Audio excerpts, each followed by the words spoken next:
એકને એ માત્ર ટીનેજર્સનો પ્રોબ્લેમ નથી અને એકને થવાનું એકમાત્ર કારણ એક્સેસ ઓઇલી ફૂડ હોતું નથી. ચાલો આને સાયન્ટિફિકલી સમજીએ.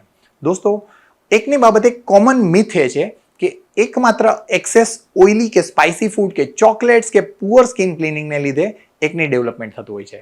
પરંતુ હકીકતે આ થવાનું ખરું રીઝન તમારી જેનેટિક ટેન્ડન્સી કે હોર્મોનલ ચેન્જીસને લીધે થતું એક્સેસ સેબમ પ્રોડક્શન કે ડેડ સ્કિન સેલ્સનું એક્યુમ્યુલેશન છે, જે તમારા સ્કિન પોર્સને બ્લોક કરે છે, ક્લોગ કરે છે, જેમાંથી એકને ડેવલપ થાય છે. જો તમને પણ એકને ઇરપ્શન્સનો પ્રોબ્લેમ છે તો તેના સાયન્ટિફિક ડાયગ્નોસિસ અને ટ્રીટમેન્ટ થવી ખૂબ જ જરૂરી છે.